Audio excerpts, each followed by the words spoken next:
Hot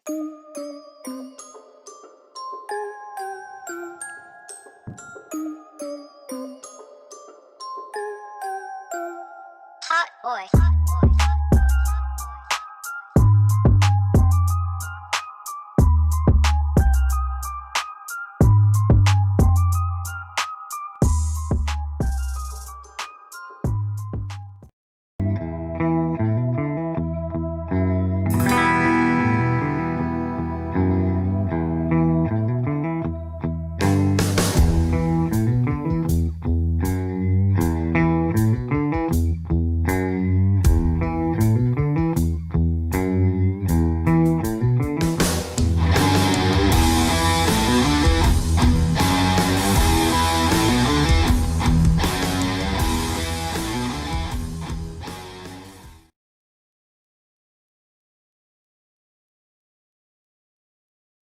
Jadi sore hari ini saya ditemani dengan bintang tamu yang luar biasa, yaitu Halo teman-teman, perkenalkan nama saya Ikomang Aryasa.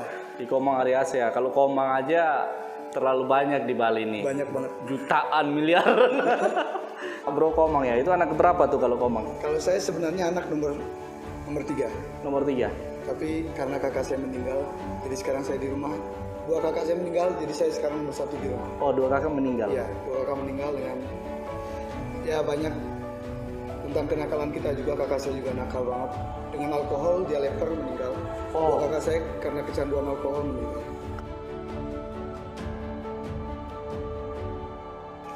Buat saya menangis. Karena ketika keponakan saya akan bertanya, papa saya mana? Karena ponakan saya masih berumur 4 tahun, 2 tahun, dan 1 tahun. Saya punya 3 ponakan. 4 keponakan yang masih kecil semua. Dan saya bingung ketika mereka nanti beranjak dewasa, besar, papa saya mana, saya menjawab apa. Dan saya nggak bisa melihat mereka hidup tanpa seorang bapak. Karena saya hidup dengan seorang bapak pun saya diproses. Wow. Apalagi mereka yang nggak punya bapak, apa yang mereka rasain buat saya itu sedih banget. Buat saya kecewa. Saya pernah kecewa banget dengan Tuhan ya karena itu. Kenapa Tuhan harus ngambil dia? Kenapa Tuhan nggak ngambil saya yang saya belum menikah dan kakak saya sudah menikah dan udah ngejalanin hidup yang bahagia kan? Oke. Nah kalau Tuhan pun ngambil saya tuh, yang paling kecewa cuman paling orang tua saya, bukan anak-anak kakak saya. Tapi saya berpikir lagi, mungkin ada rencana Tuhan di balik ini. Saya masih lengkap. Masih lengkap ya. Saya Bapak punya. Ibu masih ada ya. Masih punya. Ya. Dan bapak saya orang yang luar biasa.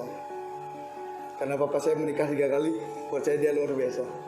Menikah 3 kali buat bro luar biasa. Buat luar biasa. Karena banyak pengalaman yang saya bisa dapat dari dia dan banyak cerita yang dia buat di kehidupan saya. Dendam banget sama papa saya. Saya tidak pernah suka sama dia. Saya bisa cerita papa saya itu menikah 3 kali dan yang sering saya lihat dari kecil sampai dewasa ibu saya selalu disakiti. Buat saya, dia mengajari saya di waktu saya muda, dalam artian dia banyak membuat saya dendam kepada dia dan banyak memproses saya buat kesabaran saya. Ketika saya tidak pernah suka dengan dia. Cita-cita saya satu, ketika dia mati saya bahagia. Wow. Saking dendamnya bro. Saking dendamnya. Ya, yang membuat saya juga luar biasa ibu saya. Ibu. Dia orang yang paling hebat di dunia ini. Dalam artian ketika papa saya nikah 3 kali, dia bisa aja ninggalin papa saya.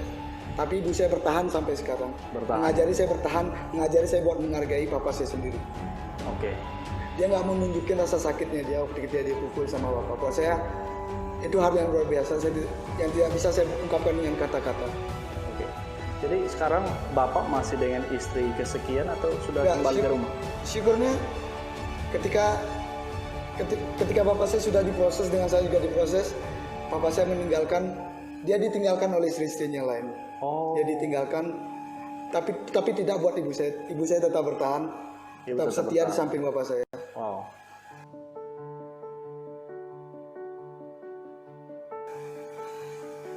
Saya itu bagaimana sampai bro putuskan untuk bisa? Saya dendam karena papa saya pergi dari rumah, saya nggak mau pulang. Nggak mau pulang. Nggak mau pulang selama 2 tahun. Saya nggak mau pulang dan nggak mau tahu tentang isi rumah saya, apa cerita dalam rumah saya. Dan saya pergi mutusin buat hidup di jalan, dan saya bergaul dengan teman-teman yang mungkin di waktu itu saya berpikir teman-teman saya bisa ngasih saya solusi kebahagiaan dan bisa ngasih saya ketenangan, tapi malah semakin membawa saya dengan kehancuran dan memperkenalkan saya dengan narkoba. Oh, sempat pakai narkoba apa-apa aja bos waktu Waktu itu sabu, saya pakai sabu, saya pakai ganja, dan saya sempat jualan juga. jualan juga. Dan saya sempat memiliki segalanya ketika saya berjualan itu.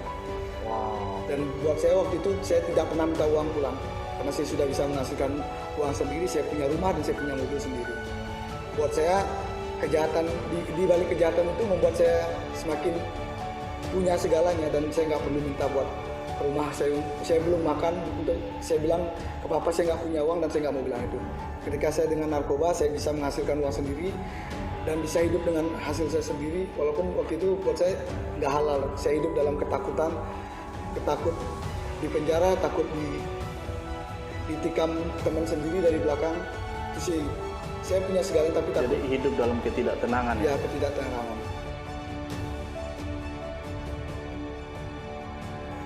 Waktu itu saya udah kenal sama narkoba di umur saya 16 kalau nggak salah, 16.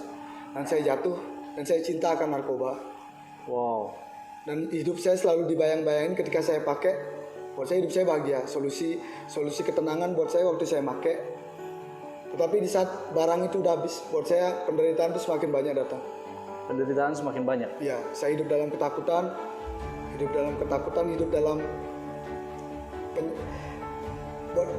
dalam kayak apa namanya, ketergantungan dengan obat itu. Buat saya paling susah lepas dari namanya sabu. Sabu ya. Sabu buat saya paling susah buat saya ngelepas di waktu itu.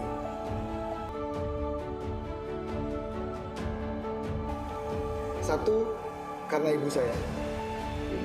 Ibu saya datang. Dia nangis di depan saya. Waktu itu saya udah habis-habisan, saya udah nggak punya apa-apa, semua udah hilang, rumah hilang, mobil hilang. Tapi ibu saya berkata kayak gini. Satu pesan yang saya ingat dari ibu saya. Lebih baik ibu nggak punya apa-apa daripada ibu nggak punya kamu, daripada ibu punya apa-apa tapi nggak punya kamu. Wow. Itu yang buat saya menangis waktu itu. Karena pikiran saya udah nggak ada yang peduli sama saya di dunia ini. Saya nggak peduli, saya bawa hidup saya semakin hancur, saya bawa hidup saya semakin dekat dengan kematian. Karena saya udah overdosis 2 kali. Overdosis dua kali.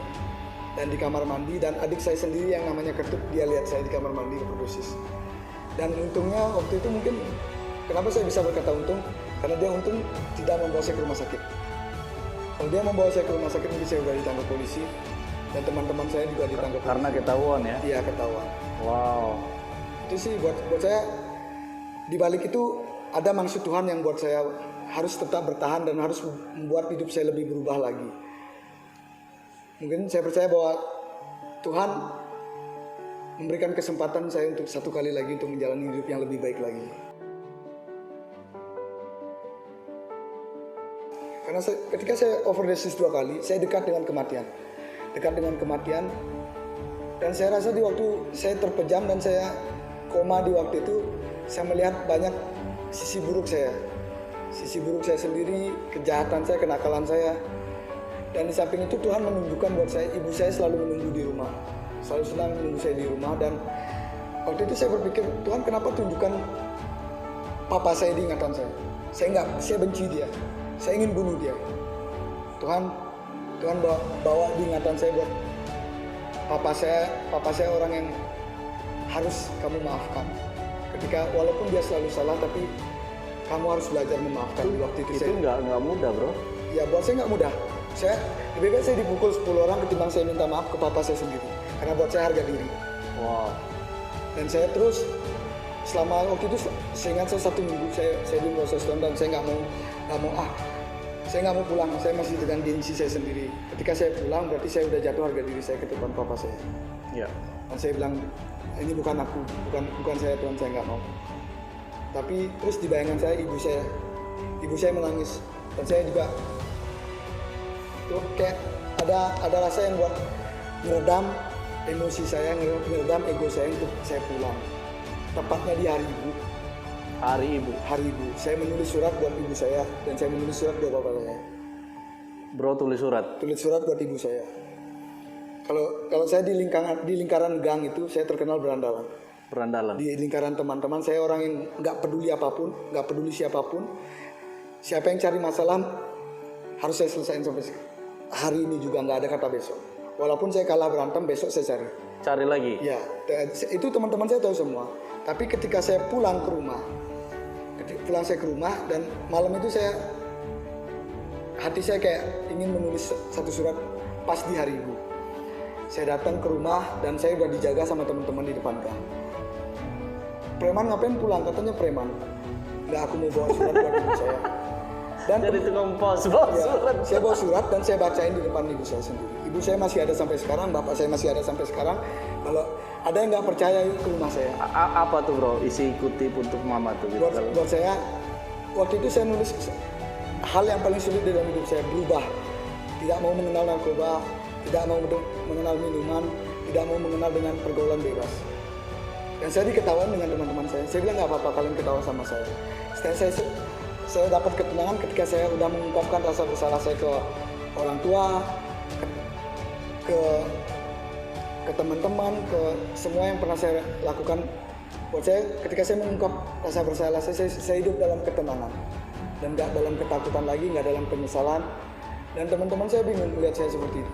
Adik saya sendiri yang namanya Ketut, yang biasanya saya setiap hari berantem, bawa masalah ke rumah, tapi kali ini enggak. Dia tanya, tapi kamu nggak berantem lagi? Udah cukup buat masalah berantem, udah cukup. Aku udah kayaknya udah nggak mau kenal lagi tentang berantem. Setidaknya aku mau merubah pola hidupku lagi. Wow. Kayaknya lebih baik jadi orang baik ketimbang jadi orang jahat yang selalu hidup dalam ketakutan. Saya bilang, adik saya bingung sendiri. Sampai dia bilang saya udah nggak asik lagi jadi saudara sama. Sudah nggak asik lagi ya? Iya. Terus asiknya kayak bagaimana?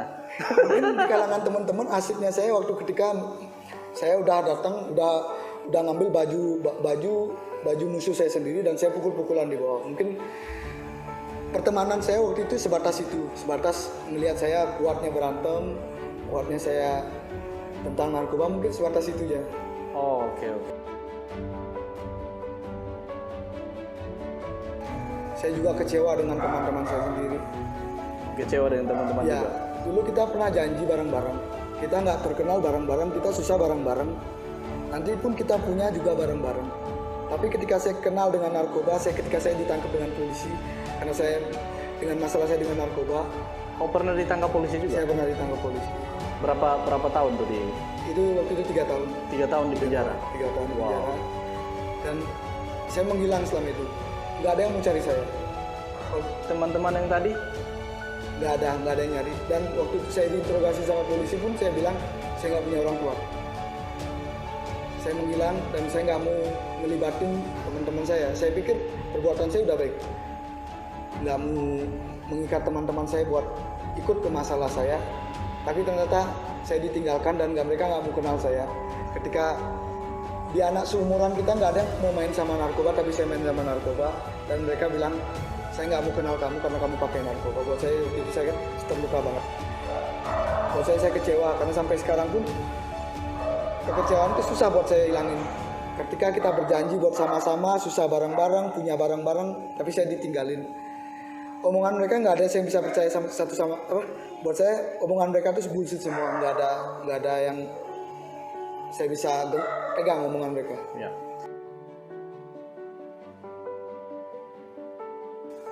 Ketika saya di dalam, saya banyak melihat orang-orang yang sama seperti saya. Buat saya orang yang masih beruntung. Saya tidak meninggal. Saya masih punya orang tua. Tetapi saya banyak pelajaran di dalam. Ada yang nggak punya orang tua, ada yang nggak punya ibu, ada yang nggak punya bapak. Tapi saya masih punya semuanya. Saya masih punya segalanya. Dan saya belajar ketika di dalam saya menghargai orang lain. Saya belajar yang artinya namanya pertemanan, persahabatan. Di luar teman-teman saya meninggalkan saya. Saya di dalam menemukan teman yang lain. Menemukan orang yang benar-benar support saya dari saya di dalam sampai saya keluar. Wow. Saya punya kayak Mentor ya. mentor kayak bapak angkat pengingat saya sih. Saya sebutnya sering dia bapak pengingat saya. Bapak pengingat saya ya. Pengingat saya Oke. ketika saya sudah kepala saya sudah buyar dengan dunia ini, pasti saya diingatkan lagi. Dan ketika dia pasti selalu nanyain apa yang akan kamu lakukan dan apa yang akan kamu buat ketika posisimu sudah lebih baik lagi. Dan dia orang yang selalu buat saya bisa berharap lagi akan kemampuan saya sendiri. Ketika orang lain meninggalkan saya, tapi ada satu orang yang selalu mengingatkan saya, kamu ini bisa bangkit dari kejatuhan kamu. Buat saya dia orang yang hebat sih. Sepertinya kayak Tuhan tunjuk dia buat selalu menemani saya dan selalu mengingatkan saya di setiap saya melakukan yang salah, mungkin kayak gitu ya. Dia selalu mengingatkan dan dia selalu support saya.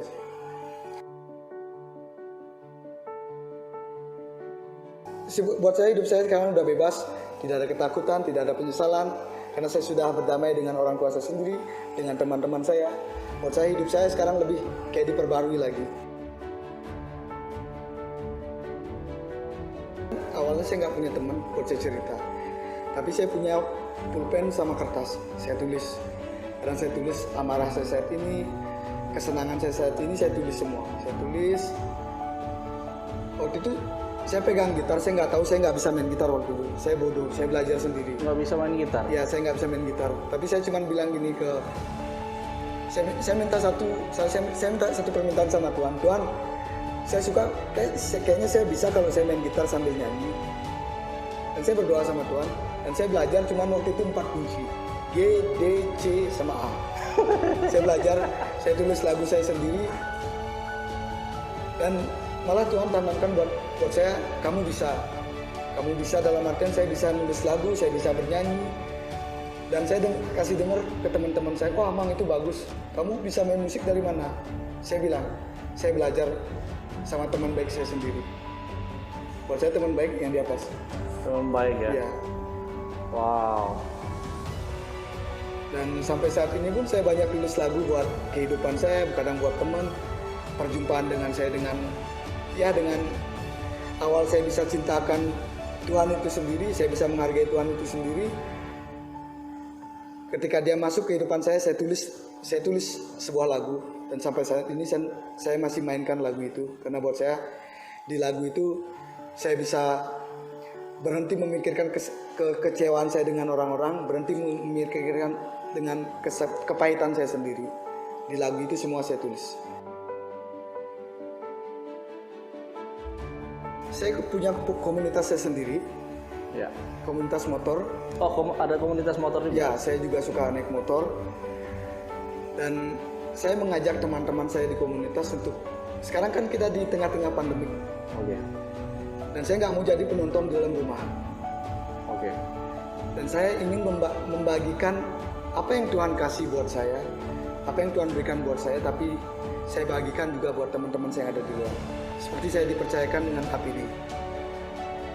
Saya dikasih Tuhan nih, oh Bang, kamu sama teman-teman di DOD, kamu mau buat apa?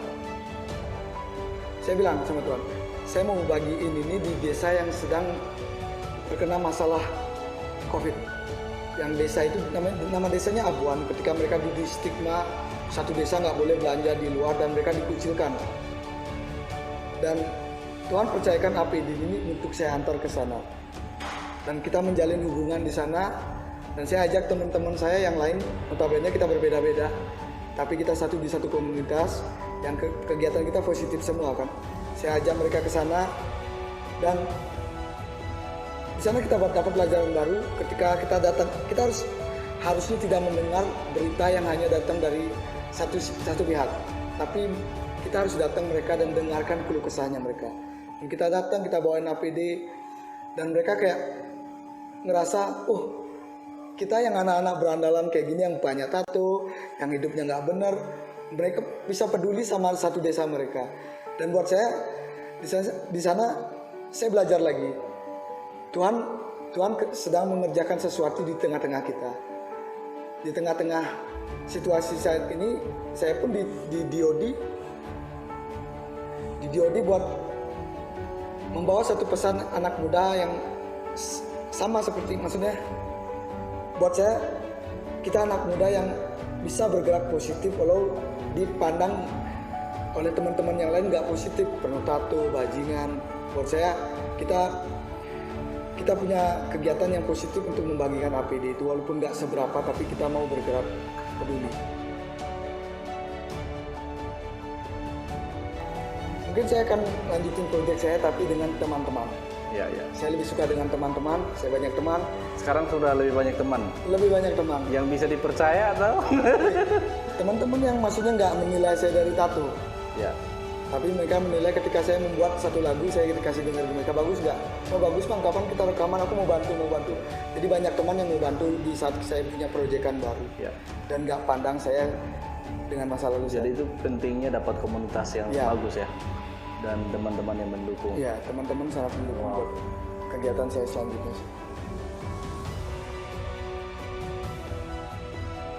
Pesan saya satu sih, saya dipungut sama Tuhan di tong sampah. Orang yang di tong sampah, saya dibuang dengan teman-teman, saya dibuang oleh teman-teman saya kayak sampah. Tapi Tuhan mengangkat saya seperti berlian. Saya nggak pernah tahu apa rencana Tuhan ke depannya buat hidup saya. Dan apa maunya Tuhan buat hidup saya, tapi saya percaya bahwa masa lalumu cukup di belakang, masa depanmu cukup untuk kamu lewati di depan, dan jadikan hidup kamu lebih baik lagi, dan jadikan hidup kamu lebih berguna di kalangan sesama, di kalangan orang tua, buat dimanapun kamu berada harus menjadi hidup yang berguna lagi buat orang-orang lain. Teman-teman, sekarang kita mau dengerin Bro Komang. So blessed bro, Iya. dengerin teks kesaksian, sangat memberkati. Amin. So this your time.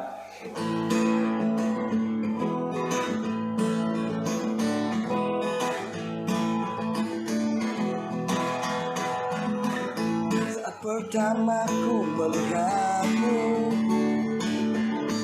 tak bisa ku bohongi hatiku.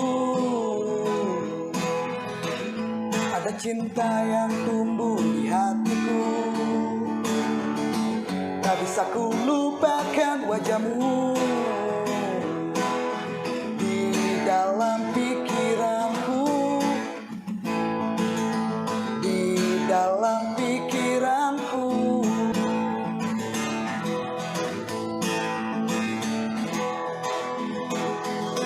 Sebenarnya ku ingin tahu isi hatimu. Adakah cinta yang sama sepertiku? Ku ingin hidup mati hanya bersamamu. Takkan ku lupakan bayang-bayangmu di setiap hariku, di setiap hariku. Ku ingin bersamamu sampai mati, sampai akhir hayat hidupku. Ku ingin bersamamu sampai mati, sampai akhir hayat hidupku. Ku ingin bersamamu sampai mati, sampai akhir hayat hidupku. Ku ingin bersamamu sampai mati, sampai akhir hayat hidupku. Terima kasih. Terima kasih sudah sediakan waktu buat kami semua, jadi bisa sharing-sharing. Ya. Saya rasa ini akan sangat memberkati semua teman-teman di rumah ya. Pasti. So ya, tadi pesan dan kesannya luar biasa ya. Jadi tetap fokus ke depan, dan ya Tuhan selalu lakukan yang baru buat setiap kita. So teman-teman, terima kasih. Kita juga berdoa buat Komang biar nanti seluruh album atau lagu-lagu barunya, dan juga ya kita tetap dukung dia dalam segala hal biar ke depan bisa terus sukses ya. Amin. Yang diangkat dari sampah jadi berlian. So God bless you bro. Thank you so much. Bye. Bye.